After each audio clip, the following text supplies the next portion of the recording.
긍휼 풍성하신 거룩하신 아버지 하나님, 오늘 이렇게 저희들을 이렇게 이 자리에 불러모아 주셔서 하나님 말씀을 공부할 수 있는 귀한 시간을 주셔서 감사를 드립니다.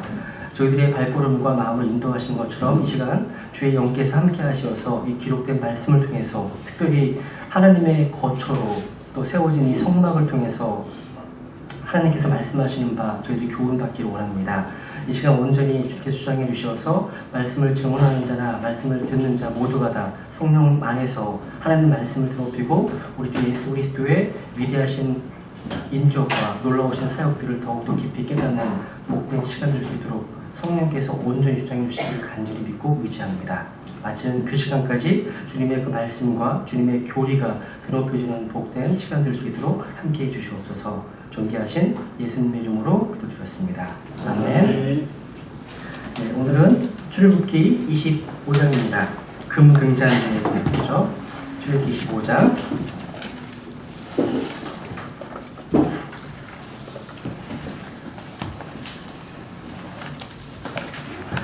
출애굽기 25장 31절. 출애굽기 25장 31절부터 제가 읽겠습니다. 나눠드린 프린트몰에 나와 있는 그림들 좀 보시면서, 그림은 참고사항이니까요. 그림을 보시면서 한번 연상해 보시면 좋을 것 같습니다. 31절부터 제가 읽겠습니다. 너는 또 순금으로 등잔대를 만들 때, 순금으로 만들어진 거 기억나십니까? 뭐가 있었습니까? 오직 순금으로 만들어졌던 거. 그렇죠. 금유자리였습니다. 네, 기억하시네요. 예.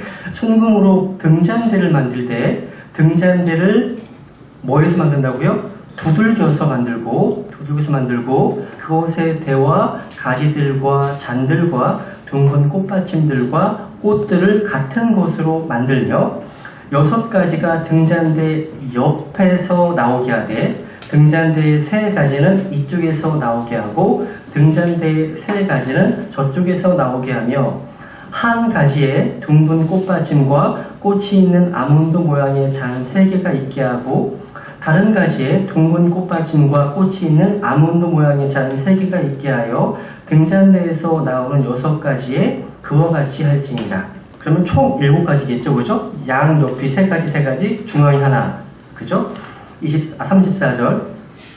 또 등잔대에 둥근 꽃받침들과 꽃들이 있는 아몬드 모양의 잔 4개가 있게 하며 등잔대에서 나오는 6가지에 따라 같은 것으로 된 2개의 가지 밑에 둥근 꽃받침 하나가 있게 하고 또 같은 것으로 된 2개의 가지 밑에 둥근 꽃받침 하나가 있게 하며, 그러니까 2개의 가지 밑에 꽃받침 하나가 있는 거예요. 그죠? 있게 하며 또 같은 것으로 된 2개의 가지 밑에 둥근 꽃받침 하나가 있게 할지니라. 그것들의 둥근 꽃받침들과 가지들을 같은 것으로 만들지니 곧 그것을 다 순금으로 두들겨서 하나로 만들지니라. 너는 등잔대 7개를 만들고 그들이 그곳에 등잔들에 불을 붙임으로써 그것들이 그곳의 맞은편으로 빛을 발하게 할지니라. 또 너는 등잔대의 부집개들과 불똥 그릇들을 순금으로 만들지니라. 그가 등잔대와 이 모든 기구를 순금 1달란트로 만들되, 이 모든 게 다 순금 1달란트로 만들되, 40절 같이 읽겠습니다. 시작. 너는 주의하여 산에서 내게 보여준 그것들의 양식대로 그것들을 만들지니라. 아멘. 이 거룩한 성소 안에 들어가게 되면 보여주는 빵 반대편에 순금으로 된 등잔대가 있습니다. 그래서 들어가게 되면 오른편, 성소 오른편에 보여주는 빵이 있고요. 그 맞은편에 금 등잔대가 있습니다. 그러니까 이거를 제가 보도편을 갖고 왔는데요. 6층에서 나중에 저기 시험 보실 때요. 성막 그리는 게 하나 나올 거예요. 가령 부정거든요. 실제 그리는 거니까 좀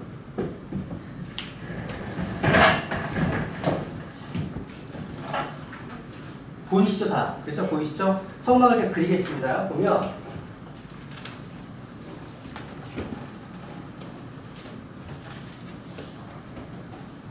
이게 성막인데요. 이제 앞으로 배우시겠지만 이 성막의 크기가요. 이 길이가 100규빗입니다. 100규빗. 그러니까 크기가 어느 정도일까요? 100큐빗이면 1큐빗을 50cm라고 말하면 이게 약 50m가 되는 거예요. 그리고 너비는요 50큐빗이에요. 50큐빗. 그럼 몇 미터예요? 그렇죠. 25m가 되겠죠.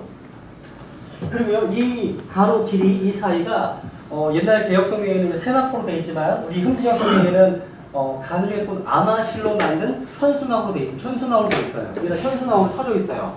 그래서 밖에 있는 사람이 이 성막을 볼 수가 없어요. 왜냐하면 이 현수막이 높이가 2.5m거든요. 5규빗입니다. 5규빗. 그러니까 키가 웬만큼 크지 않고 못 보겠죠. 그래서 안을 못 봅니다. 이런 상황이고 그리고 이제 앞으로 공부하시겠지만 또 이 성막에 문이 있습니다. 동쪽 문이 있는데 이 문이 몇 규빗이냐면요. 20규빗입니다. 20규빗. 20규빗이면 크기가 몇 미터예요? 10m겠죠? 여러분 집이 얼마나 아무리 크다고 하더라도 문이 10m이십니까? 문이 굉장히 크죠, 그죠? 이게 왜 그럴까요? 나중에 공부하시겠지만 누구든지 와서 누구든지 하나님을 만나러 올 수가 있어요. 누구든지 열려있다는 뜻이에요. 열려있습니다. 이게 성막 크기고요. 그리고 이제 바깥에 이 뜰, 태양이 비치는 뜰이 있고요. 그리고 이제 이 안에 성소하고요. 이 성소하고 지성소가 있습니다. 지성소. 말 그대로요. 성소, 홀리. 그러니까 거룩한 곳이고요. 지성소는 지극히 거룩한 곳이에요. The most holy. 지극히 거룩한 곳입니다. 근데 이 뜰에는 문을 통과해 들어가자마자 제일 먼저 나오는 게 노스로 된 번제단입니다. 노번제단. 크게 있죠? 5규빗. 크죠? 공부할 겁니다. 이 노번제단이 있고 여기 항상 짐승들이 항상 여기서 죽임을 당합니다. 불로 태워집니다. 항상. 꺼지지 않는 불. 항상 태워지고 있습니다. 그리고 노번제단을 지나게 되면 또 뭐가 있습니까? 물도동이 있습니다. 노스로 된 물도동이 있습니다. 성경에 크기가 나와 있지 않는 지구예요. 크기를 몰라. 작을지를 몰라요. 그렇습니다. 여기에 뭐가 있습니까? 물이 있어요, 물. 그래서 제사장들이 하나님을 섬길 때 손과 발을 씻어서 죽음을 논하게 하라 말씀하시는 것처럼 손발을 씻는 곳입니다. 물입니다. 근데 이제 이 뜰에는 노트단과 물구멍이 있고요. 그리고 성소로 들어가게 되면 이 사이 휘장이 막고 있고요. 성소에 들어가게 되면 왼쪽 편에 오늘 공부하시게 될 이제 뭐가 있어요? 금 등잔대가 있습니다. 그리고 이 금 등잔대의 빛은 상대편 맞은편을 비춰주고 있어요. 성경에 보면. 그럼 뭘 비춰주고 있는 거예요? 보여주는 빵을 비춰주고 있습니다. 이 보여주는 빵이 6개씩 이게 나눠져 있는 거예요. 6개씩. 그리고 이 지성소와 성소 사이에 휘장이 있고 휘장 바로 앞에 뭐가 있냐면 우리 성도들의 기도를 말하는 우리 하나님의 어떤 예수 그리스도의 중보사역을 가리키고 있는 금으로 된 분향재단이 있습니다. 분향단이 있습니다. 분향단. 그리고 지성소는 길이 그렇게 같습니다. 같습니다. 이 지성소에 뭐가 있습니까? 배우셨던 언약궤와 금일의 자리가 있어요. 금이 있고요. 이게 전체예요. 그래서 오늘은 이 성막의 남쪽에 있는 남쪽에 있는 금으로 된 등잔대에 대해서 공부를 할 거예요. 근데 흥미로사실이 지난주에 공부했던 것처럼 이 금 등잔대는 빛을 어디로 비춰준다고요? 보여주는 빵을 비춰주고 있습니다. 그러니까 성경에 대한 이 보여주는 빵, 성경이라고 하는 것들을 우리가 읽고 깨달으려면 뭐가 필요합니까? 금 등잔대가 절대적으로 필요합니다. 그런데요, 여러분, 뜰은 해가 비치고 있어요. 그런데 이 성소와 지성소는요, 4개로 된 앙장, 커튼으로 덮여 있어요. 제일 처음 덮여 있는 것들은 무지하게 아름답습니다. 점점 후져갑니다. 4개로 덮여 있어요. 그러니까 이 안에는요, 등잔대가 없다면 암흑천지입니다. 어떠한 빛도 안으로 들어올 수가 없습니다. 불가능해요. 그래서 제사장이 들어가는 순간 제일 먼저 금 등잔대 빛이 보일 거예요. 이 빛이 없으면 이 안에서 제사장이 섬길 수가 없습니다. 하나님을 섬길 수가 봉사할 수가 없습니다. 너무 중요한 거예요. 그러니까 오늘은 요거에 대해서 공부할 겁니다. 여기 보시면 이제 금 등잔대가 뭘로 만들어졌다고요? 그렇죠. 순금으로 만들어졌다고 기록하고 있습니다. 한 달란트라고 하면요, 무게만 해도 약 한 50kg 된답니다. 50kg. 요즘 금값 무지 비싸잖아요. 그죠? 무게만 해도 50kg 넘으니까 예전에 바벨론이 예루살렘을 탈환했을 때 이거 하나 훔쳐가면요, 벼락 부는 거겠죠. 그쵸? 그죠? 지불할 부자 되겠죠. 그 시가로는 아마 수십억 원에 이르는 가치를 가진 아주 아름답고 정교한 이제 기구가 바로 등잔대입니다. 등잔대. 30억. 예? 30억 정도. 아, 30억 돼요? 이야, 역시 빠르시네. 그 계산하셨어요, 벌써. 근데 이 등잔대의 위치가 중요한 이유는요, 제사장들이 아까 이 금 등잔대에서 흘러나오는 불빛을 받아서 사역하기 때문입니다. 이 불빛이 없으면 사역할 수가 없어요. 성막 안에서는 이 금 등잔대의 불빛 외에 다른 불빛은 전혀 찾아볼 수가 없습니다. 성막에는 창문이 있어요, 없어요? 창문이 없습니다. 그렇기 때문에 이 성막 안에서 하나님을 만나고 섬기는 모든 활동이 가능하기 위해서는요, 제사장들이 의지해야 될 유일한 빛의 근원이 어디에 있습니까? 바로 이 순금으로 된 그 등잔대에 있다는 겁니다. 우리 일반 상식에 의하면 창문이 없이 만들어진 이 성막의 건축 양식은요, 건축상 아주 치명적인 오류가 아니겠습니까? 창문이 없다면? 그죠? 그런데 이 성막 건축에 관한 모든 계획을 누가? 하나님께서 모세에게 보여주신 것을 우리는 살펴봤습니다, 앞에서. 하나님께서는 다른 방법으로 융통성있게 지어도 괜찮다고 말씀하신 것이 아닙니다. 아, 이 정도는 있어야 되겠지? 아닙니다. 안 됩니다. 내가 너에게 보여준 그대로 지어야 한다고 아주 강력하게 반복해서 말씀하고 계십니다. 그래서 40절에 또 말씀하시잖아요. 너는 주의하여 산에서 네게 보여준 그것들의 양식대로 그것들을 만질지니라. 그래서 성막에 대한 모든 계획들을 하나님께서 직접 계시하셨다는 사실입니다. 그래서 등잔대에서 흘러나오는 이 빛의 근거에서 제사장들은 걷고 움직이고 하나님을 섬깁니다. 그죠? 근데 여러분, 이 등잔대는요, 제사장들이 사역에서 되게 정말 필요한 것인데요, 이 빛 이외에 다른 빛은 전혀 없다는 거 다시 한번 생각해 보세요. 하나님께서는요, 한 가닥의 빛도 외부에서 들어오도록 허락하지 않으셨습니다. 제가 뭔가를 말씀드리고 싶습니다. 하나님께서는요, 어떤 한 가닥의 빛도 이 성막 안으로 들어오는 것들을 허락하지 않으셨습니다. 그렇게 설계하셨다는 거죠. 우리가 종종요, 하나님께서 접근하시는 방법하고 마귀가 접근하는 방법에 대해서 혹시 기억나십니까? 배우셨었나요? 이거 혹시? 하나님 접근하시는 방법. 하나님의 접근 방법은 쉽게 얘기해서요, 안에서, 그렇죠. 역시 들으셨네, 다. 안에서 바뀝니다. 마귀의 접근 방법은 항상 밖에서 안입니다. 이게 무슨 말이냐면요, 창세기 3장에 또 사무엘하 11장 또 요한에서 2장이나 마태복음 4장에 보시면 마귀가 시험할 때 항상 눈에 보이는 것들을 통해서 어떤 욕심을 갖게 합니다. 탐욕을 갖게 하고 죄를 짓게 합니다. 그리고 나서 죽음에 이르게 합니다. 이게 항상 그 순서예요. 이브가 보지 말아야 될 것을 봅니다. 선악과를 봤죠. 이상하죠? 하나님께서 마음대로 먹으라고 해주신 많은 것들은 안 보고 하나만 금했는데 그 하나만 먹게 하셨는데 그 하나만 보고 있어. 이게 아마도요, 구원받은 그리스도인들조차도요, 살아가면서 자기에게 있는 많은 것들에 대한 감사보다는 자기에게 없는 한 가지에 대해서 불평하는 것과 비슷한 것 같지 않으세요?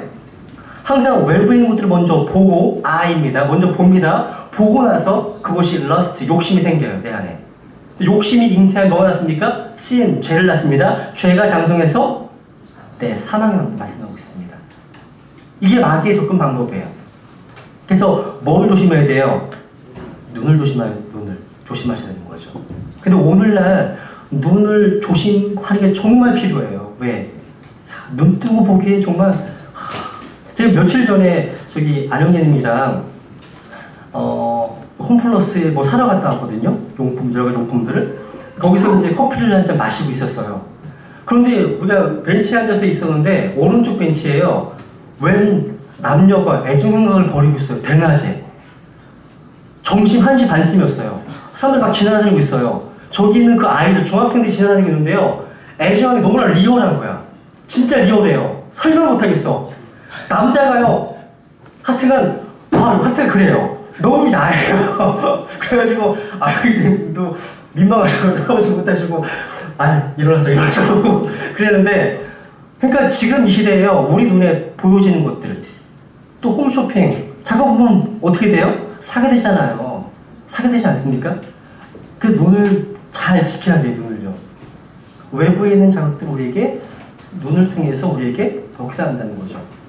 그런데 반면에요, 하나님께서는요 다릅니다. 하나님께서는요 청각을 통해서 세미한 음성을 듣게 하십니다. 여러분 다 아신 것처럼 이어라는 말이 뭐죠? 귀죠. 귀로 하나님의 말씀을 H만 붙여볼게요. H-E-A-R. 듣게 합니다. 듣습니다. 말씀을 듣습니다. 세미한 음성을 듣습니다. 들어서 이것이 T만 붙여보면 H-E-A-R-T. 마음으로. 그죠? 하나님 말씀이 들려서 내 마음으로 들어오는 거죠. 그죠? 하나님 말씀이 항상요 내 마음에 있는 것들, 그러니까 말씀을 듣게 하고 세미한 음성을 통해서 우리 안에서 먼저 역사하십니다. 먼저 역사하시고 우리가 주님 앞에 몸을 드리게 되면 하나님 뜻이 이루어지는 거예요. 그러니까 하나님의 방법은 항상 안에서 바꾸지만 마귀는 항상 밖에서 안이라는 사실. 이것은 성소 안에 밖에서부터의 어떠한 빛도 흘러들어오지 못했다는 것을 통해 교훈받게 됩니다. 똑같습니다. 그래서 여러분 빌립보서 2장에 보면 너희 안에서 일하시는 분 말씀 work in이 나오잖아요. 그죠? 그 너희 자신의 구원을 work out 이루어내라 말씀하시잖아요. 그죠? 먼저는 뭐예요? work in입니다. 그 다음에 work out이라는 거죠. 그죠? 그럼 이제 이 구조를 볼게요. 구조를 보시면 이 금 등잔대에는 어떠한 치소도 나와 있지 않습니다. 질문. 성경에서 어떠한 치소도 나와 있지 않은 기구, 아까 말씀드렸죠? 뭐라고요? 그렇죠. 노수로 된 물두멍도 나와 있지 않습니다. 다만요, 금 등잔대는 순금 1달란트로 만들었다는 정보가 전부입니다. 39절에. 그래서 이것을 그 옛날에 훌륭한 성경 교사였던 M.R. 디안이라는 분은요, 한 60억 정도? 500만 달러밖에 계산 안 하시더라고요. 근데 러프 목사님 같은 경우는 82만 5천 달러? 한 90억 정도? 90억 정도로 말씀하시더라고요. 이것은 순금 1달란트로 어떻게 만들었다고요? 두들겨서 만들었다고 되어 36절 보세요. 다시 한번. 36절. 그것들의 둥근 꽃받침들과 가지들은 같은 것으로 만들지니 곧 그것을 다 순금으로 두들겨서 하나로 만들지니라. 두들겨서 만들었다 말씀하십니다. 그러니까 틀에 넣어서 만들어진 것이 아니라 두들겨서 만든 겁니다. 그래서 31절에 한 번, 36절에 두 번 반복해서 말씀하고 있어요. 두들겼다는 말에다가요, 출애굽기 37장 32절도 적어 놓으세요. 37장 32절 또 한 번 나온다는 거예요. 또 거기다가 출애굽기 27장 20절도 적어 놓으세요. 출애굽기 27장 20절 보시면 올리브, 그러니까 등잔대에서 그 빛을 비추려면 올리브가 찧어져야 돼요. 똑같은 단어입니다. 빛은 찧어져야 됩니다. 그리고 하나의 어떤 대와 양 옆으로 새 가지들이 나와 있습니다. 그죠?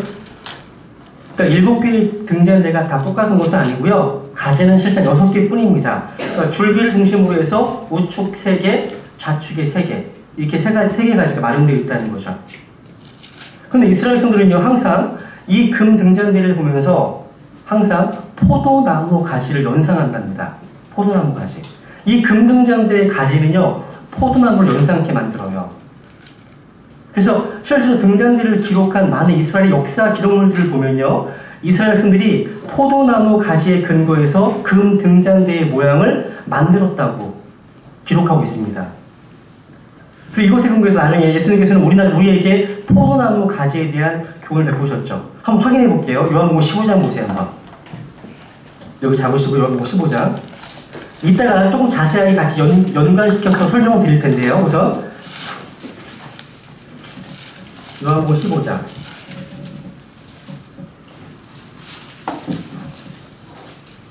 (15장 5절) 같이 읽죠. 시작. 나는 포도나무요 너희는 가지니라. 사람이 내 안에 거하고 내가 그 안에 거하면 바로 그 사람은 많은 열매를 맺나니 나 없이는 너희가 아무것도 할 수 없느니라.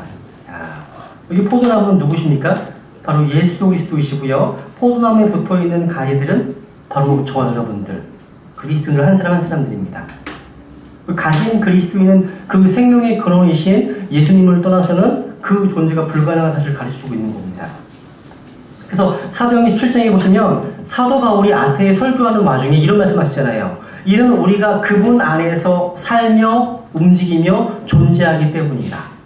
이는 우리가 그분 안에서 살며 존재하며 움직인다고 말씀하십니다. 그러니까 우리가 전적으로 하나님께 근거해서 그분을 힘입어 살고 움직이고 있다는 겁니다. 그리고 각각의 가지에는요, 아몬드 같은 잔이 있어서요, 등불을 담고 있습니다. 그래서 구형의 싹 모양의 장식 같은 둥근 꽃받침과 꽃이 있습니다. 여러분 혹시 아몬드가 성경에서 뭘 대표한다고요? 아몬드가? 배웠었는데요. 아몬드. 부활하신 예수 그리스도. 그죠?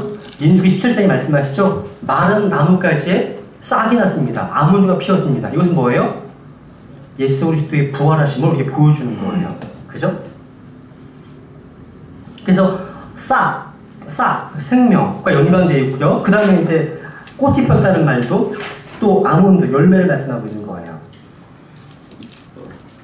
죽은 자 가운데 부활하셔서 능력으로 하나님의 아들로 선포되신 예수 그리스도를 얼마나 잘 묘사하고 있습니까? 그 아론의 쌍난 막대기들은 다 생명이 없었잖아요, 다. 근데 하나님께서 개입하셨죠. 그래서 하나님의 능력으로 아론의 그 막대기에 생명을 불어넣자 싹이 나게 되고 아론의 열매를 내게 되었다는 거죠. 여기 33절과 34절에 보시면 잔이 총 몇 개인지 아세요? 잔? 세보세요. 잔이 총 몇 개입니까? 네? 그 가지가 7개죠, 그죠? 잔. 총 세면요, 잔이요, 22개 있습니다. 각 가지에 3개씩 있고요. 그리고 가운데까지 4개가 있어요. 총 몇 개라고요? 22개의 잔이 있습니다. 이것은 구약 성경에 기록된 히브리어 알파벳 숫자와 같습니다. 같아요. 그러니까 이것은 하나님께서 주신 성경 없이는 아무런 열매도 맺을 수 없음을 우리에게 보여주는 것입니다. 그리고 이 등잔대의 중앙의 가지는 다른 가지들과 같은 높이거나 아니면 상당히 높았을 것입니다. 그래서 한가운데 똑바로 뻗어 있는 걸 중심으로 해서 양쪽으로 각 3개씩 뻗어 있는 6가지 구성되어 있습니다. 이 금 등잔대는요, 머리이신 예수 그리스도와 그분의 몸된 교회를 상징합니다. 맨 가운데 똑바로 뻗어 있는 것은요, 몸의 머리이신 예수 그리스도를 의미하고요, 양쪽으로 각 3개씩 뻗어 있는 6개의 가지들은요, 브랜치스 가지들은 아까 포도나무 가지들 읽어보셨죠? 그 가지들은 그리스도의 몸된 지체들을 예표합니다. 교회는 예수 그리스도께서 상처를 받으신 옆구리에서 나왔습니다. 거기서 쏟았던 피로 말미암아 그분과 하나 된 자들이죠. 한번 잘 보세요. 32절 다시 보세요. 32절에 3번 나오는 표현이 있습니다. 잘 보세요. 32절 6가지가 등잔대 옆에서 나오게 하되, 옆이란 말에 밑줄 치세요. 옆에서 나오게, 옆에서. 그리고 등잔대의 3가지는 이쪽에서 나오게 하고, 이쪽이란 말, 이쪽, one side. 그리고 등잔대의 3가지는 저쪽에서 나오게 하며, the other side. 이 side란 말이 3번 나오죠. 그죠? 3번 나옵니다. 여기다가요, 찾아보겠습니다. 요한복음 19장. 요한복음 19장.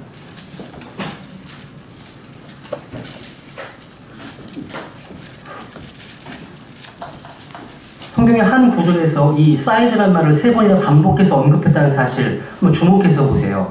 요한복음 19장 34절에 보면 예수님의 십자가 순환이죠. 군사들이 예수님의 옆구리를 찌릅니다. 34절 같이 읽죠. 시작. 그러나 군사들 중에 하나가 창으로 그분의 옆구리를 찌르니 즉시로 거기서 피와 물이 나오더라. 여기 보시면 그분의 뭘 찔렀다고요? 사이드, his side입니다. 옆구리를 찔렀다고 되어 있죠. 옆구리. 그래서 거기에서 나온 피로 말미암아 우리가 다 구원받게 되었습니다. 그분과 하나 되었다는 거죠. 그 금 등잔대와 그 등잔대 옆 사이드에서 나왔던 가지들은 예수 그리스도와 몸된 교회의 하나의 무용이 되는 것이에요. 그렇게 되시는 겁니다. 그래서 그리스도께서는 참 포도나무를, 그 나무 6가지들은 그분의 교회를 대표한다고 말씀드릴 수 있습니다. 가지는 총 6개, 3개, 3개, 1개, 7개지만요, 오직 원바디, 한 등잔대를 구성하고 있는 것입니다. 그래서 36절에 다시 보세요. 36절. 출애굽기 25장 36절. 그것들의 둥근 꽃받침들과 가지들을 같은 것으로 만들지니 곧 그것을 다 순금으로 두들겨서 그 다음 뭘로요? 하나로 만들지니라. 하나로 만들지니라. 하나 중요합니다. 거기다가 하나라는 말에다가요, 고린도전서 10장 17절을 적어놓으세요. 고린도전서 10장 17절. 거기 보면 한 몸이 나오고요, one body, one bread, 한 빵이 나옵니다. 우리는 한 몸이고 한 빵입니다. 한 몸, 한 빵. 그래서 이 등잔대는 머리이신 그리스도와 교회를 묘사해주는 그림입니다. 우리는 그 몸된 교회에 속한 지체들로서 그리스도 안에서, 그리고 그리스도와 함께 하나가 된 것입니다. 등잔대가 빛의 근원을 기름에서 받고, 그죠? 기름에서 받고 절대로 밖에서 나오는 자연의 빛에서 받지 않는 것 같이요, 교회도 역시 그리스도의 몸으로서 자연의 빛이 아닌 계시의 빛으로 빛을 내는 겁니다. 빛을 내는 거예요. 그래서 성령님이 내주하시는 교회는요, 그 하나님의 성령의 빛을 비추고 주 예수 그리스도의 인격을 나타내 보이는 것입니다. 세상의 빛과 소금으로서. 그렇다면 교회의 기능은요, 성령의 능력으로 예수 그리스도를 세상의 빛으로 높이 들어서 보여주는 데 있습니다. 무슨 능력으로요? 내 육신의 능력으로? 아닙니다. 성령의 기름 부으심으로, 성령의 능력으로. 예수님께서 이 세상에 계실 때요, 요한복음 9장 5절에 보시면 내가 세상에 있는 동안에는 세상의 빛이로다 하셨습니다. 내가 세상에 있는 동안에는 세상의 빛이로다 하셨습니다. 예수님은 오늘날 세상의 빛은 아니십니다. 오늘날. 이 성경 말씀을 다시 들이켜 보시게 되면 예수님께서는 그분이 세상에 계실 때만 세상의 빛이었다고 말씀하셨습니다. 내가 세상에 있는 동안, 주목해 보세요. 예수님께서 사람의 눈에 보이실 수 있는 육체의 형상을 가지신 분으로서 이 세상에 계십니까? 계시지 않습니까? 계시지 않으시죠, 지금 현재요. 그죠? 주님께서는 약 2000년 전 벌써 이것을 떠나서 하늘나라로 가셨습니다. 그리고 인간의 몸으로 더 이상 이 세상에 계시지 않으십니다. 그런데 예수님께서는 이에 대한 대책을 마련해 주셨는데요, 그분이 세상을 떠나시기 전에 제자들이 이렇게 말씀하셨죠. 마태복음 5장을 보세요. 아주 유명한 말씀이죠. 마태복음 5장.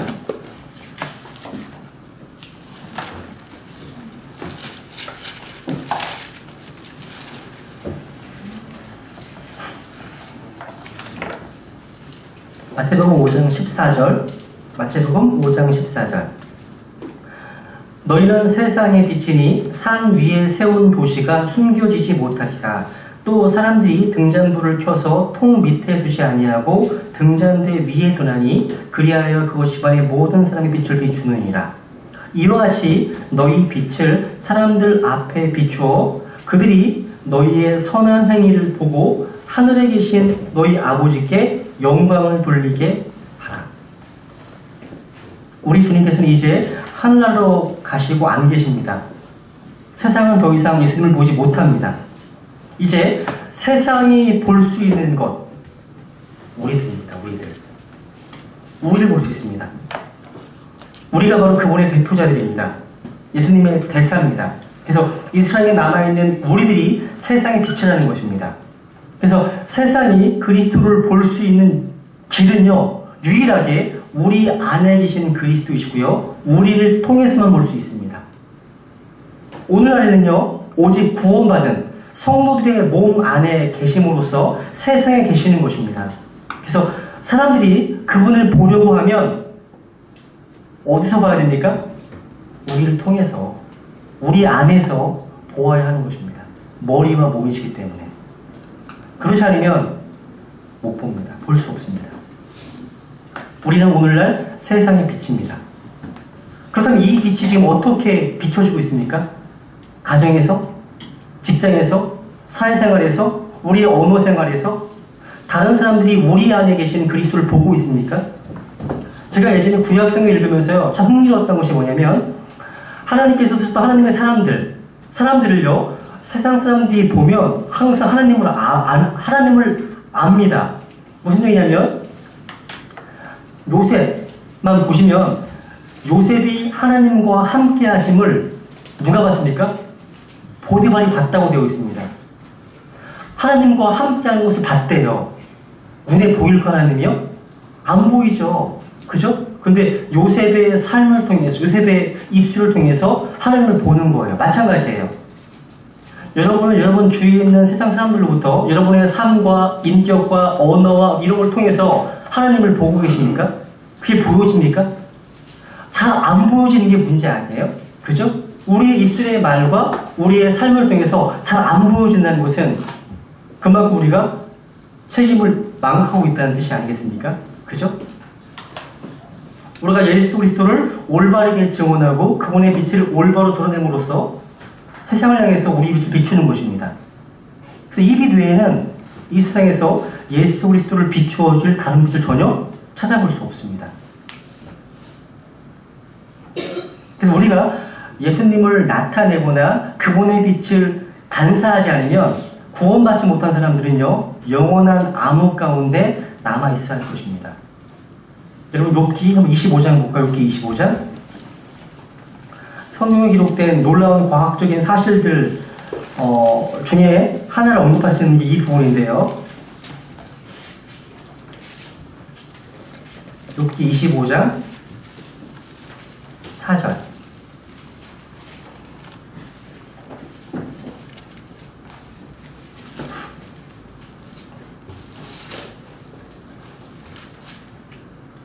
그래도 사람이 어찌 하나님과 견주어 의롭다 할 수 있겠느냐? 또는 여자에게서 태어난 자가 어찌 깨끗할 수 있겠느냐? 심지어 달을 바라보아도 그것이 빛을 내지 아니하며 참으로 별들도 그분의 눈앞에서는 순수하지 아니하거늘 하물며 벌레인 사람이야 어떠하겠느냐? 벌레인 사람 아들이야 어떠하겠느냐? 여기 5절에 보시면 달을 바라보아도 그것이 빛을 내지 아니하며, 놀랍죠? 그죠? 달은 스스로 빛을 내지 못합니다. 태양빛을 받아서 줄 뿐이잖아요. 성경에서 달은 뭘 대표합니까? 그렇죠. 교회를 대표하는 교회. 태양은 예수 그리스도를 대표하죠. 그죠? 우리는 그분의 빛을 받아서 반사할 뿐입니다. 마찬가지예요. 그래서 주 예수 그리스도의 교회가 오늘날 이렇게 암울하고 어두운 세상에서 유일한 빛입니다. 그 빛을 반사하는 뿐이에요. 그리고 여섯 번째로 이제 등잔대는 7개의 등불을 가지고 있죠. 37절에. 그리고 금 부짓개 또 불똥 그릇이 이제 등불을 손질하기 위해서 만들어졌습니다. 38절에서. 그래서 등불을 한 번씩 하나씩 손질하기 위함이었습니다. 7등불을 한 번에 꺼뜨리면 큰일 나죠. 순간 암흑천지가 되겠죠. 그죠? 하나 끄고 또 하나 씻고 하나 깨끗하게 손질하고 또 하나 끄고 또 하나 손질하고 이렇게 해서 다 꺼뜨려서는 안 되기 때문에 그렇습니다. 이 등잔대 등불의 기름은 또 올리브를 찧어서 만들었다는 거 아까 말씀드렸습니다. 예수님께서 이 빛이십니다. 빛이세요. 사도행전 10장을 보겠습니다. 사도행전 10장. 등잔대의 불빛을 위해서는요, 이 등잔대 안에 순결한 올리브 나무 기름을 넣는다고 기록하고 있습니다. 올리브 기름이요, 캄캄한 성소에 빛을 만들어내는 중요한 근원인 것입니다. 근데 사도행전 10장에 보면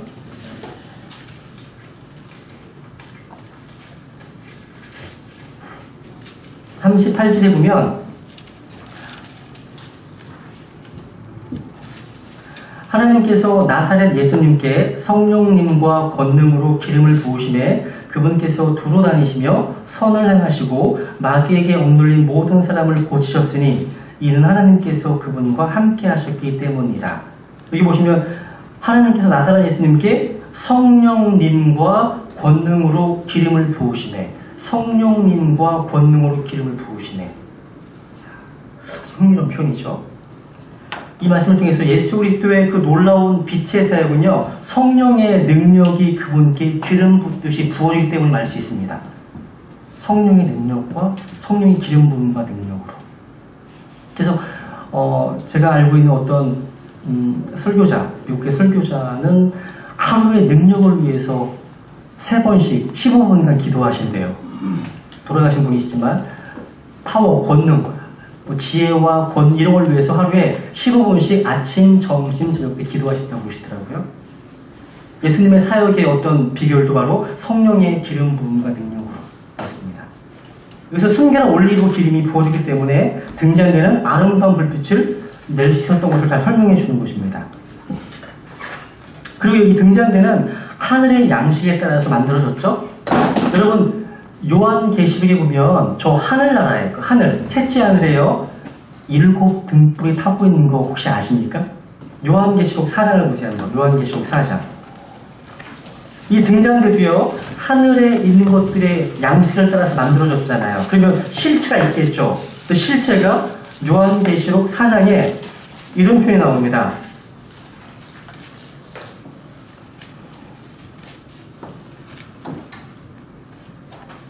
4장 5절. 요한계시록 4장 5절.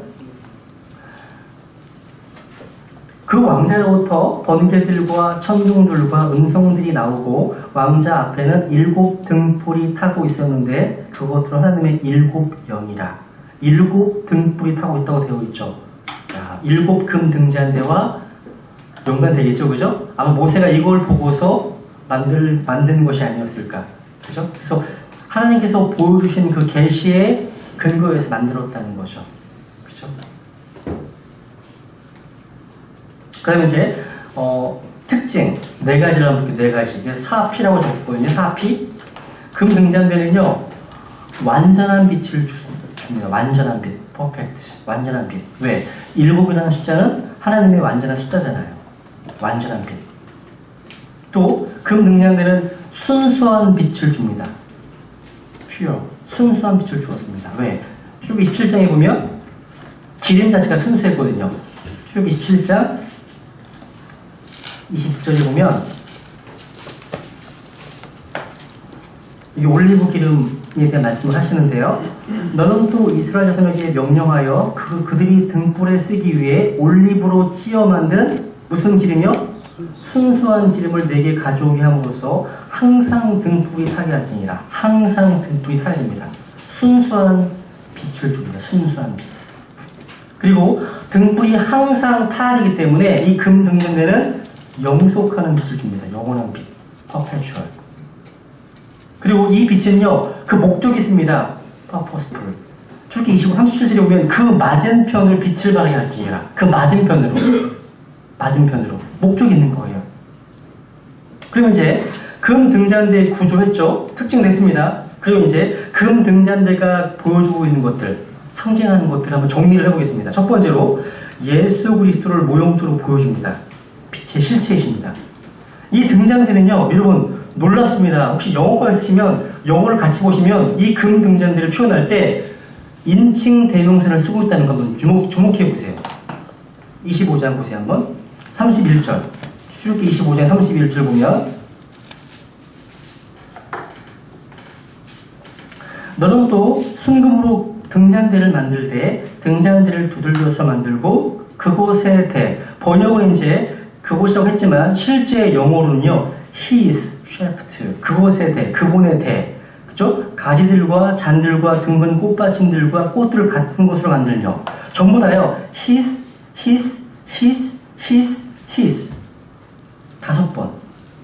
5번이 나오고 5번 언급하고 있습니다. 영어 통역 중에서 3인칭 대명사가 이 등잔대에 적용되고 있다는 겁니다.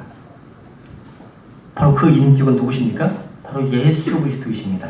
성경의 주인공, 성경의 주제. 그래서 성경을 읽을 때마다 하나님께서는 자신의 아들 예수 그리스도를 드러내기 원하심을 발견하게 되는 거예요. 근데 아까 이 금등잔디를 어떻게 만들었다고요? 두들겨서 만들었다고요. 그죠? 이사야서 53장을 볼게요. 두들겨서 만들어진 순금입니다. 이사야서 53장. 예수 그리스도의 십자가 고난. 이사야서 53장 4절.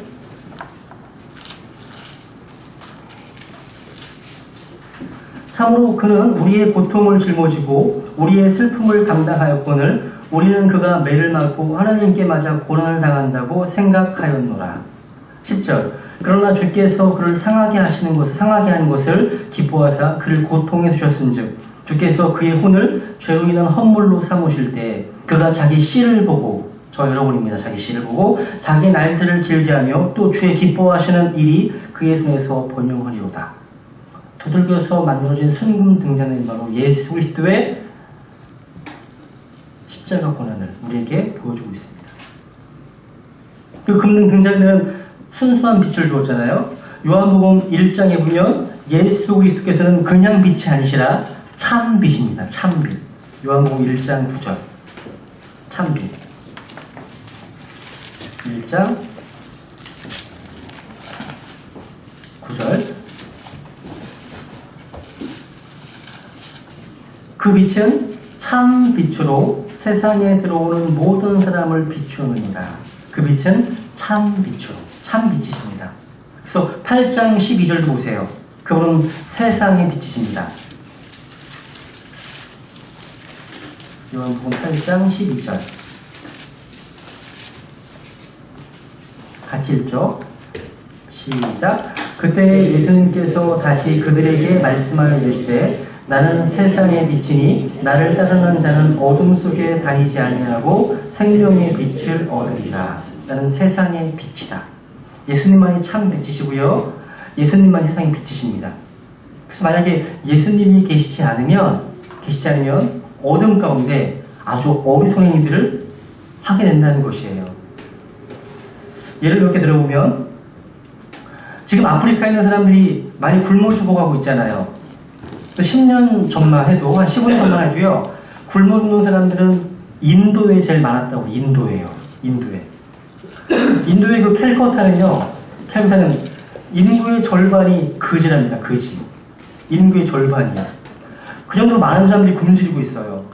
그런데 이 캘커타의 거리를 가보면 자동차보다 많은 게 뭔지 아세요?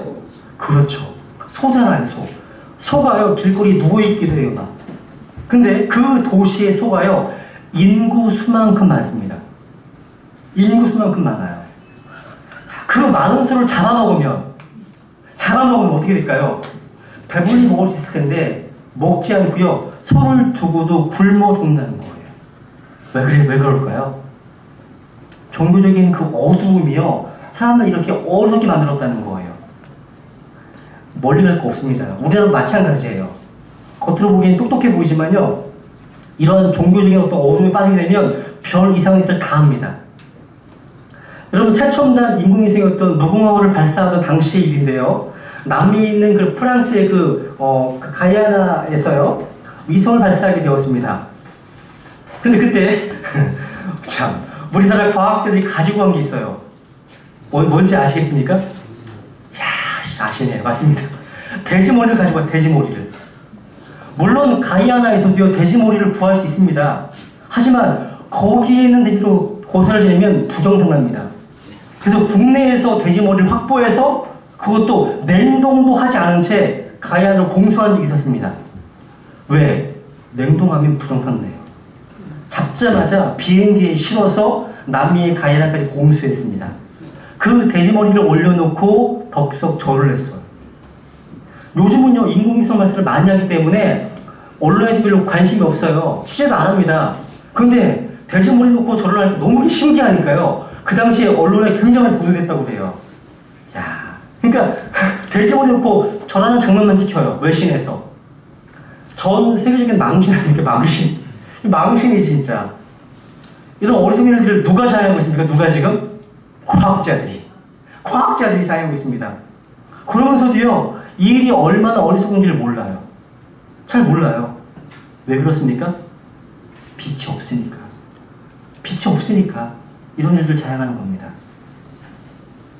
사람들은요, 예수님이 참빛인 것을 모르게 되면 어둠 가운데 빠지기도 하고요, 가짜 빛을 또 진짜 빛이라고 말하기도 합니다. 16세기에는요, 16세기 지나고 사람들은요, 인간의 그 리즘, 이성이 빛이라고, 인간의 이성이 참된 빛이라고 이야기했습니다. 그래서 사람들에게 이성의 각성을 주기만 하면 그 이성 때문에 사람들이 밝은 빛으로 나올 것이다. 이게 바로 계몽주의예요, 계몽주의. 학교에서 배우잖아, 계몽주의요. 계몽을 영어로 enlightenment라고. 빛을 비춘다는 뜻이에요. 몰상식한 사람들에게 이성이 각성을 주기만 하면 밝은 곳으로 나올 것이라는 뜻입니다. 그래서 이성이 빛이라고 가르쳤습니다. 이성이. 예수님이 아니라. 또 역사를 보면 어떤 일이 벌어집니까? 그 이성 이름으로 엄청나게 많은 죄악들이 벌어지잖아요. 유태인 600만 학살. 히틀러가요. 근데 히틀러가 광기로 학살한 게 아니에요. 이성의 이름으로 유태인을 학살한 것입니다. 당시 히틀러를 유혹했던 것은요, 우생학 이론이었습니다. 이론. 우성의 인종이 있고 열성의 인종이 있다. 그 열성, 우성의 법칙들이 당시 유럽의 생물학계를 지배했습니다. 히틀러가 무엇에 상을 받았겠습니까? 그 당시에 게르만 민족은 우성 인종이었다는 거예요. 우성 인종. 이스라엘 민족은요, 열성 인종이라는 거예요. 그래서 인류를 발전시키기 위해서는 이 열성제를 죽이는 것이 바로 나의 미션이다. 나의 사명이다. 라고 유태인들을 학살한 것입니다. 일본도 마찬가지예요. 일본도요, 제가 찾아보니까 2차 세계대전 이전에는요, 일본은 아시아 유일의 이성 국가라고 자부했습니다. 그래서 대동아 공영권을 이야기하면서요, 일본이 먼저 깨어났으니까 나머지 잠자는 민족들을 깨워야 한다는 모토를 가지고 각 나라를 침략했습니다. 그런 다음에 무엇을 했는지 아십니까? 우리의 앞선 이성으로요, 인류의 유익을 위해서 약물을 개발해야 된다.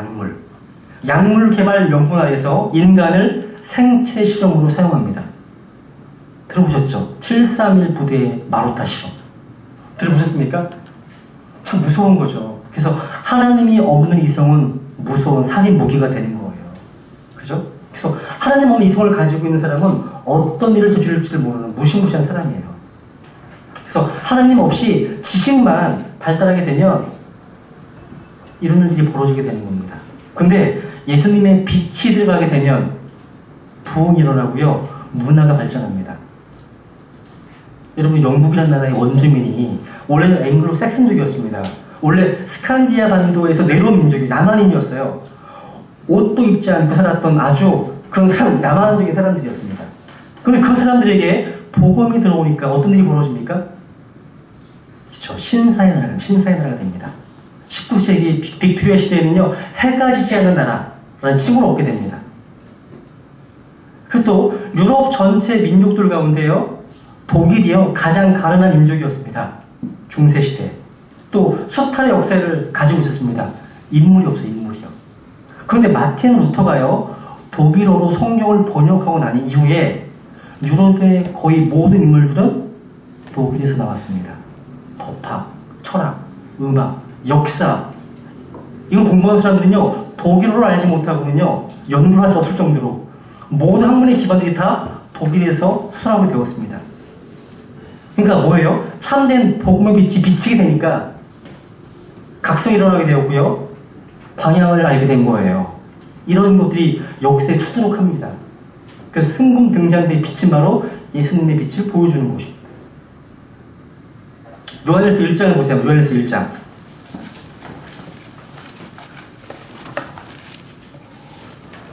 한번 기지개 펴보실래요? 기지개 한번 펴보세요. 기지개 펴보시고,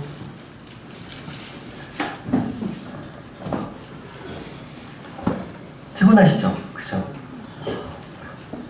아니, 누가 조심하시면 제가 막 졸려가지고요. 제가 막 졸려요. 솔직히. 피곤하시면 막 고개도 움직이시고 편하게. 네. 네, 요한일서 1장 5절 보겠습니다. 요한일서 1장 5절. 같이 읽을까요? 시작. 그런즉 우리가 그분에게서 듣고 너희에게 밝히 드러나는 소식이 이것이니 곧 하나님은 빛이시요 그분 안에는 전혀 어둠이 없다는 것이다. 그분 안에는 전혀 어둠이 없습니다. 하나님 빛이십니다.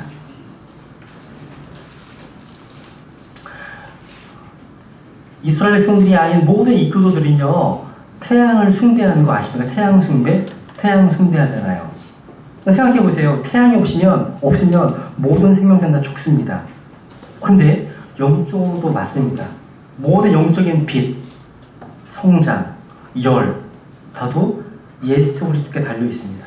빛이 우리에게 생명을 주잖아요. 이 세상의 모든 생명은 다 빛을 통해 생명을 얻습니다. 그죠? 식물의 강합성이라든지 동물의 생명활동은 다 빛이 없으면 다 중단되죠. 그래서 생명활동은 다 빛으로부터 시작됩니다. 다 출발하는 거예요. 제가 어떠한 그 자료를 보니까요. 빛을 너무 오랫동안 보지 않으면 우리 눈동자 속에도요. 곰팡이가 낀대요. 곰팡이가 낀답니다. 그리고 햇빛이 없으면 무슨 병을 걸리기 쉬운지 아세요? 우울증. 우울증 걸리기 쉽다고 그래요. 그래서 우울증 해결하는 방법이 무엇인지 아세요?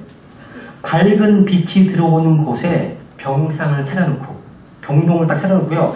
아침부터 저녁까지 계속해서 햇볕을 쬐도록 합니다. 그럼 치료된대요. 치료된대요. 우울하신 분 계세요? 햇빛 많이 보세요. 꽤 많이 보세요. 영적 문제도 마찬가지예요. 영혼의 햇빛 대신 예수님을 떠나면 생명도 죽을 뿐만 아니라요. 생명의 근원들이 다 말라가게 된다는 거예요. 그래서 그 거리의 문제예요. 신앙생활은 거리의 문제예요. 예수님과의 거리가 가까우면 문제가 해결됩니다. 멀어지면 다 거기서 시작되는 거예요. 문제가. 영적인 문제가요. 그래서 우리 건물 지을 때 방이 어떤 집이 좋다고요? 그것이 남향집이 좋대요. 저는 이제 다음 주에 이사를 가는데요. 남향집이 아니야. 남향집이 아니에요. 근데 남향집 가보니까 정말 좋더라고요. 빛이 막 들어오니까요. 그러니 좋다고 그래요. 맞아요. 그래야 건강해지고요. 그래야 집이 곰팡이도 안 생기고요. 환풍도 잘 된다고 그러더라고요. 그래서 일주량이 중요하잖아요. 건물을 지을 때 옆집의 일조권을 침해하면 건축허가가 나오지 않습니다. 요즘 안 나와요. 그 정도 일조권이 중요해요. 그런데 우리는 이런 육적인 일조권은 중요하게 생각하면서도 영적인 일조권은 중요하게 생각하지 않을 수가 있다는 거죠. 항상 하나님 앞에 기도할 수 있는 곳, 항상 하나님 앞에 마음껏 찬송할 수 있는 곳, 예배드릴 수 있는 곳, 이것이 영적 일조권이 좋은 장소예요. 그런 데 있으셔야 돼요. 그런데 예수님이 사람들이 빛이십니다. 빛이시고요. 그분은 또 완전하시고 순수하시고 영원하시고 목적 있는 삶을 사셨죠. 그죠? 두 번째로 금등잔대가 보여주는 것은 바로 하나님의 말씀을 그려주고 있습니다. 빛의 원천입니다. 하나님의 말씀. 이제 몇 개를 찾아보겠습니다. 시편 119편입니다. 시편 119편.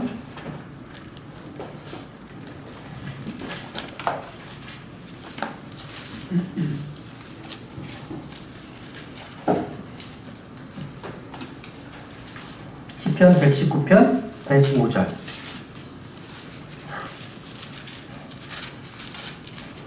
같이 읽죠. 시작. 주의 말씀은 내 발의 등불이요 내 길의 빛이니라. 야, 주의 말씀은 내 발의 등불이고 내 길의 빛이라고 말씀하시죠. 주의 말씀이 없으면 암흑천지가 되는 거겠죠. 그죠? 어디가 될지 모르겠죠. 방향을 잃어버리겠죠. 주의 말씀이 내 발의 등불이 내 길의 빛이라고 말씀하고 있고요. 잠언 6장을 보세요. 잠언 6장.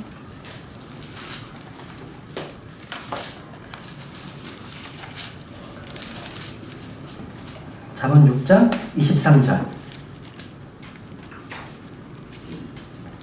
그 명령은 등불이요 그 법은 빛이며 훈계하는 책망들은 생명의 길입니다. 그 명령은 등불이고 그 법은 빛이라고 말씀하고 있습니다. 그래서 하나님의 말씀은요. 이제 시편만 확인해 볼게요. 시편 19편. 시편 19편.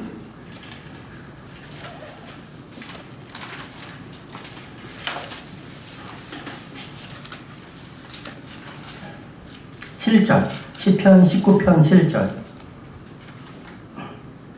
주의 율법은 완전하여 혼을 회심시키고 주의 증언은 확실하여 단순한 자를 지혜롭게 하며. 여기 보시면 주의 율법은 뭐하다고요? 완전하답니다. 완전, 퍼펙트, 완전합니다. 또 시편 12편 6절에 보시면 주의 말씀들은 어떤 말씀들입니까? 순수한 말씀들이니. 순수한 말씀입니다. 순수한 말씀. 순수한 말씀이고요. 또 시편 12편 7절 순수한 말씀이고, 이것들은 영원한 말씀, 영원한 말씀이에요. 영원히 보존된 말씀이죠. 그리고 하나님의 말씀에 주어진 목적이 있죠? 디모데후서 3장에서 말씀하고 있죠? 그죠? 근데 아까 이 순금 등잔대를 대표하는 예수 그리스도, 근데 그 예수 그리스도 말고 다른 예수가 또 있습니다. 마귀는 가장 뛰어난 모방자이잖아요. 마찬가지예요. 하나님의 말씀을 보여주고 있는 순금 등잔대, 근데 하나님께서 계시하신 그 하나님의 말씀이 아닌 변개된 말씀이 있다는 것도 주의할 필요가 있겠죠. 그죠? 세 번째 보여주는 게 이제 하나님의 영을 상징하고 있습니다. 하나님의 영, 빛을 비추시는 분이죠. 이사야서 11장. 일곱 등불은요, 하나님의 일곱 영을 가리키고 있는데요. 일곱 영이 무엇이냐면, 이사야서 11장에 보시면,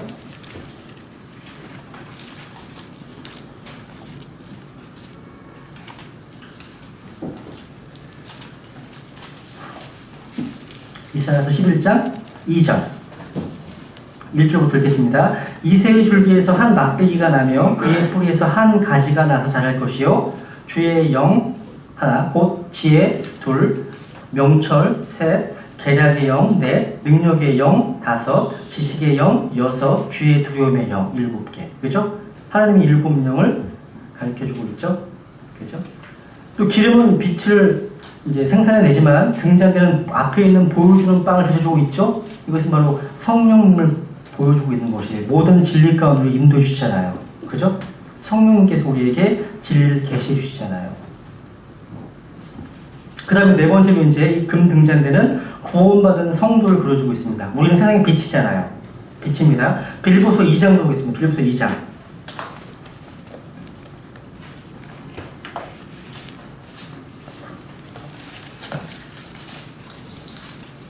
빌립보서 2장 14절.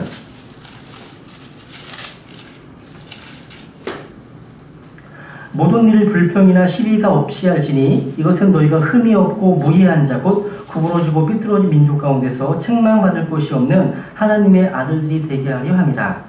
그런 민족 가운데 너희가 세상의 빛들로 빛나며 생명의 말씀을 제시하나니 이로써 나는 내가 헛되이 다른 일하지 아니하고 헛되이 수고하지 아니하는 때에 그리스도 나를 기뻐하리라. 여기 보시면 여기 세상에서 빛들로 빛나며 뭘 통해서요? 생명의 말씀을 제시함으로써. 에베소서 5장 8절에 보면 우리의 빛은 주 안에서입니다. 주 안에서 빛입니다. 그러니까 우리는 단지 빛을 반사해야 되는 자들입니다. 그러려면 항상 성령의 기름으로 충만히 채워야 됩니다. 성령의 기름으로. 성령 충만을 채워야 되겠죠.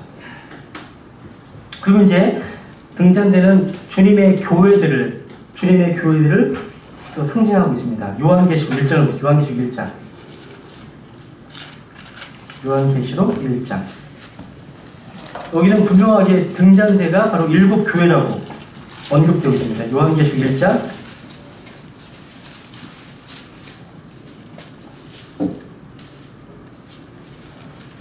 12절. 내가 돌아서서 나와 말씀하신 그 음성을 알아보려 하니라. 돌아설 때에 내가 일곱 금 등잔대를 보았는데 그 일곱 금 등잔대의 한 가운데에 사람의 아들 같으신 분께서 발까지 내려온 옷을 입고 가슴에 금띠를 두르고 계시더라. 근데 여기 보시면 이제 금 등잔대가 뭐냐? 20절부터 20절 보시면 곧 내가 본 내 오른손에 있는 일곱 별과 일곱 금 등잔대의 신비라. 일곱 별은 일곱 교회의 천사들이요 내가 본 일곱 등잔대는 뭐라고요? 일곱 교회입니다. 일곱 교회입니다. 바로 교회는 바로 세상의 빛인 참 빛이신 예수 그리스도를 드러내야 되고 그분을 영화롭게 해야 되고 그분을 높여야 되는 것이 교회의 사명이겠죠. 교회 사명입니다. 아가서 6장에 보면 이제 달이 교회를 예표하고 있는데요. 아가서 6장이고 아까 욥기 24장도 찾아봤었잖아요. 근데 그거랑 이제 같은 관주라고 할 수 있는데 아가서 6장을 가보세요 한번.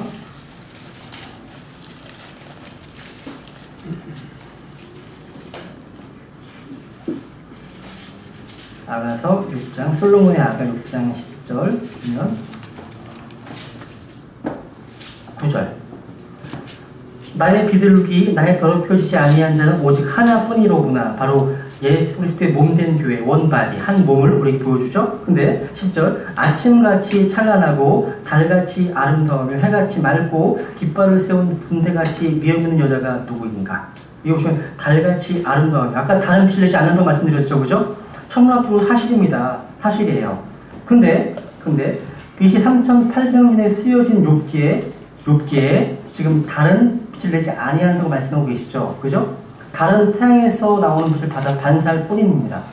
사실 교리적으로는요, 42개월 대환란 기간 동안에 교회가 이미 휴고되었기 때문에 빛을 내지 않음을 예지하고 있는 거예요. 근데 실제로 과학적으로 다른 빛을 내지 않죠. 빛이 없죠, 아예. 우리 교회는 빛을 받아서 빛을 반사할 뿐이라는 거죠. 그렇다면 우리의 책임이 뭐예요, 우리의 책임 첫 번째로 성령 충만을 사모해야 되겠죠. 성령의 기름으로 충만해야 되겠죠. 그죠? 우리가 주님께서 말씀하신 대로 이 세상에 빛이 되기 위해서는 성령의 충만이 필요합니다. 예수님께서 사역하실 때 성령의 기름 부으심, 성령 충만이 필요하셨다면 우리는 얼마나 더 필요하겠습니까? 그죠? 성령으로 충만하라. 그래서 여러분 성령 충만을 위해서 기도하셔야 돼요. 또 성령 충만 기도하셔야 돼요. 주님께서 원하시는 그 빛된 사역을 위해서는요, 그 능력이 기름 부어지듯 내게 부어지기를 열망이 한다는 거죠. 여러분 성령 충만을 사모하십니까? 열망하십니까? 성령 충만하게 되면 우리의 가정생활, 직장, 사회생활 다 바뀌게 되겠죠. 성령 충만을 사모해야 됩니다. 두 번째, 등불을 꺼뜨리지 않아야 됩니다. 아까 출애굽기 27장에서 항상 등불이 타게 할지니라 말씀하시잖아요. 항상 등불이 타게 할지니라. 이 등불은 꺼져서는 안 되는, 항상 밝혀져 있어야만 하는 등불입니다. 하나님께서 아마 우리에게 이렇게 물으실지 모르겠습니다. 당신의 등불은 항상 밝혀져 있느냐? 이렇게. 당신의 등불 항상 밝혀져 있느냐? 전기를 항상 켜두라는 얘기가 아닙니다. 저와 여러분의 등불, 아니 우리 교회의 등불은 지금 밝혀져 있는가? 한번 물어보시지 않겠습니까? 꺼트려서는 안 되겠죠. 세 번째로 교회를 통해서 등불을 밝힌다. 교회를 통해서. 교회의 책임은요, 이 등불을 끄지 말아야 한다는 것이에요. 근데 요한계시록에 보면 찾아보셨죠? 2장에 보세요. 아래 보세요. 한번 2장. 이 금 등잔대, 하나님께서 옮기실 수 있는 위험에 처해있던 교회가 나옵니다. 첫사랑을 잃은 교회가 나오죠. 여기 2장 1절 에베소 교회의 천사에게 쓰라. 오른손에 7뼈를 붙잡고 있는 이 일곱 금 등잔대 한 가운데를 거니는 이가 이것들을 말하노라. 내가 네 행위와 수고와 인내와 또 네가 악한 자를 용납하지 못함을 아노니 스스로 사도라고 말하나 사도가 아닌 자들을 내가 시험하여 그들이 거짓말하는 자들임을 알아내었으며 또 참고 인내하며 내 이름을 위해 수고하고 낙심하지 아니하였느니라. 그럼에도 불구하고 내가 너를 책망할 것이 조금 있나니 이는 내가 너의 처음 사랑을 버렸기 때문이라. 그러므로 내가 어디로부터 떨어졌는지 기억하고 회개하며 처음 행위를 하라. 만약 그리하지 아니하면 네가 회개하지 아니하면 내가 속히 내게 가서 그다음 내 등잔대를 그곳 자리에서 옮기리라. 에베소 교회에 중요한 문제가 하나 있었죠? 뭐예요? 첫사랑을 잃어버렸다는 거예요. 너희 처음 사랑을 버리기 때문이라. 회개하지 않으면 어떤 일이 벌어집니까? 등잔대를 옮기시겠답니다. 등잔대를 옮기게 되면 어떤 일이 벌어지는 거예요? 어두워지겠죠. 재고시를 못하는 교회가 되는 거예요. 재고시를 다하지 못하는 교회는 어두워지는 겁니다. 그죠? 구약에 가게 되면요, 이스라엘 백성들에게 이러한 표현들이 사용되었습니다. 한번 볼게요. 사무엘상 3장에 보세요. 사무엘상 3장.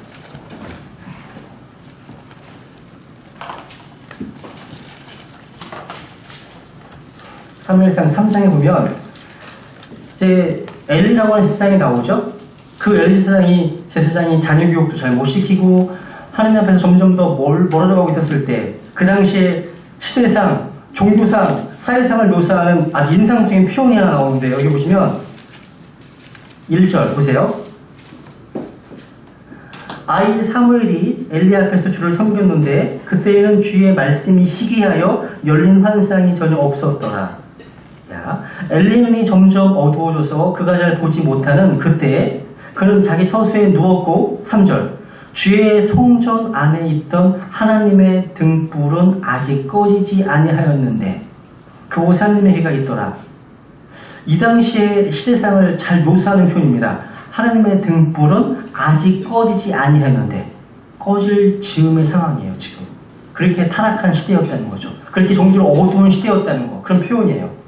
하나님 등불이 꺼질랑 말락하는 이 어두운 장면, 꺼지기 직전 어두워져가는 저녁, 더 이상 기름이 공급되지 않고 꺼져가는 어둠 직전의 그런 상황 한번 상상해 보세요. 그 다음에 보면 엘리 제사장의 죄악이 묘사되고 있습니다. 그러고 나서 4장 19절에 보시면 4장 19절부터 보면 이제 엘리 제사장과 그 가족들의 최후의 모습이 묘사되고 있습니다. 21절 말하기를 영광이 이스라엘에서 떠났다 하며 그 아이의 이름을 이가봇이라 하였으니 이는 하나님의 귀를 빼앗겼고 또 자기 시아버지와 남편이 죽었기 때문이더라. 또 그녀가 말하기를 하나님의 귀를 빼앗겼으므로 영광이 이스라엘에서 떠났다 하였더라. 영광이 떠났다는 말은요, 등불이 꺼졌다는 이야기입니다. 이게 얼마나 슬픈 장면입니까? 이 표현의 근거에서요, 우리 신약의 기자들이 우리의 신앙생활과 연관돼서 이러한 진리를 제시합니다. 비슷합니다. 한번 볼게요. 데살로니가 전서를 보세요. 데살로니가 전서 5장. 전서 5장 16절.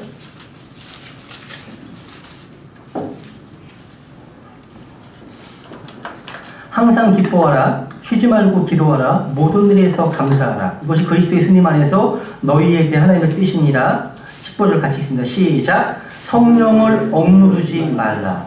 성령을 억누르지 말라. 이 말씀을요, 영어 그대로 직역을 하면 이렇습니다.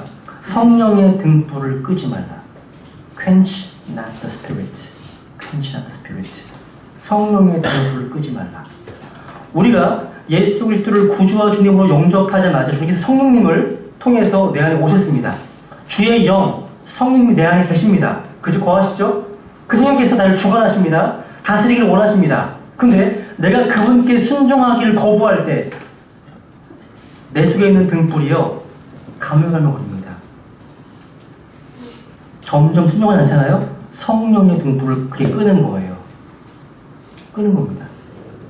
우리 마음속에 어떤 하나님의 말씀이 떠오를 때, 생각날 때, 그때 순종하지 않고 그거를 무시하잖아요? 그게 바로 성령의 등불을 끈 거예요.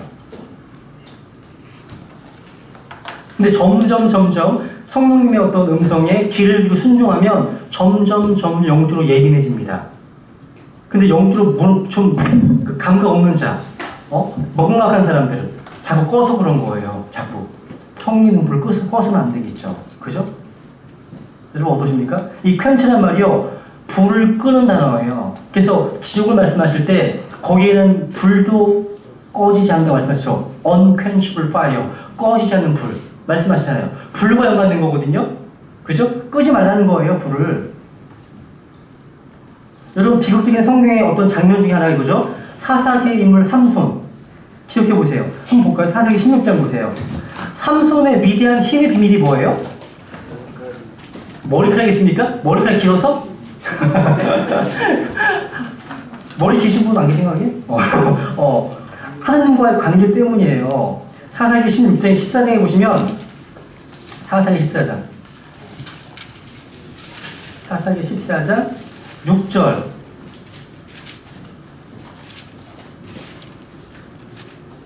사사기 14장 6절 주의 영께서 그에게 강하게 임하심에 삼손입니다. 그가 손에 아무것도 가진 것 없이 염소 새끼를 찢는 것처럼 그 사자를 찢었으나 자기가 행한 일을 자기 아버지나 어머니에게 고하지는 아니하였더라. 주의 영께서 그에게 강하게 임하심에 강하게 임하심에, 그러니까 머리털이 삼는 능력이 있었던 것이 아닙니다.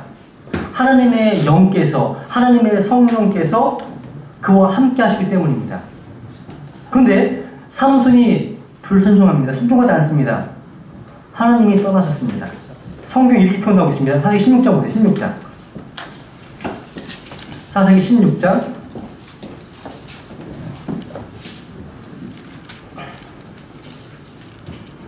20절. 그녀가 이르되 삼손이여 블레셋 사람들이 당신을 덮치고 있느니라 하매 그가 잠에서 깨며 말하기를 내가 이전에 다른 때와 같이 나가서 내 몸을 흔들리려 하였더라.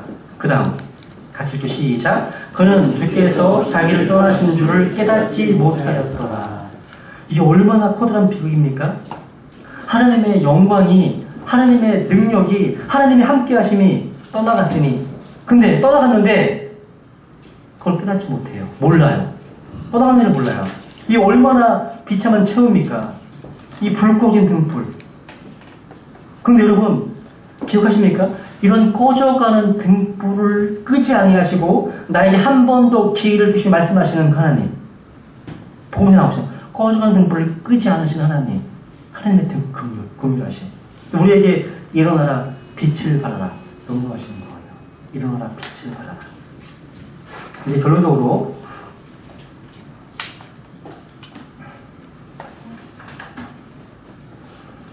시간이 이제 한 5분밖에 안 남았는데요. 구약에 나오는 제사장들은요 매일 서서 섬기며 봉사했습니다. 신약에서는 모든 거듭난 그리스도인들이 영적인 제사장들이죠. 우리가 다 제사장들이잖아요. 그죠? 구약에 있었던 제사장들이 이 성막 안에서 이 등잔대의 빛에 의지해서 하나님을 섬기고 피해 속죄를 이루고 그리고 섬겼던 것처럼 신약의 제사장이었던 우리들도 마찬가지예요. 성령님의 불을 끄지 않고 그 빛 안에서 행하고 그 빛 안에서 섬겨한다는 것. 그러기 위해서는 우리는 성령 충만을 갈망해야 됩니다. 항상 성령의 기름 부으심, 성령의 충만을 열망해야 되고 기도해야 됩니다. 그래서 우리가 항상 전적으로 의지해야 될 빛이 바로 금등잔대, 성령님이십니다. 몇 개 더 있는데요. 이걸 하게 되면 좀 더 길어질 것 같아서 한 문제만 찾고 오늘 마쳐야겠네요. 우선 고린도전서 6장입니다.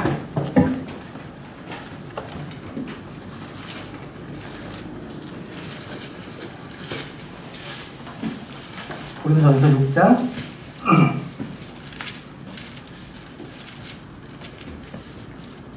19절. 고린도전서 6장. 우리 몸이 바로 성소입니다. 6장 19절. 도대체 무슨 말이냐? 너희 몸이 너희가 하나님에게서 받은 바 너희 안에 계신 성령님의 전인 줄을 너희가 알지 못하느냐? 너희는 너희 자신의 것이 아니니 주께서 값을 치르고 너희를 사셨느니라. 그런즉 하나님의 것인 너희 몸과 너희 영으로 하나님께 영광을 돌리라. 보시면 하나님의 것인 너희 몸과 너희 영으로. 우리 몸이 바로 뭐라고요? 성령님의 전이라고 말씀하십니다. 내 몸이 내 것이 아닙니다. 소유권이 이전되었어요. 하나님의 것으로. 우리 이런 말 하잖아요. 아니 마음은 원하는데요. 아니 그렇게 하고 싶었는데요. 근데 하나님은 뭘 원하신다고요? 너희의 몸으로. 그죠? 몸으로. 너희의 몸으로 하나님께 영광을 드리라고 말씀하십니다. 그러기 위해서는 우리는 성령 충만을 구해야 됩니다. 성령 충만. 네. 오늘 여기까지 하고요. 다음 주에는 성막의 앙장, 거의 거대한 우주를 우리에게 보여주는 성막의 앙장에 대해서 공부를 하겠습니다. 내 앙장에 대해서. 오늘 여기까지 하시죠. 힘들어 하시는 것 같아요, 여러분.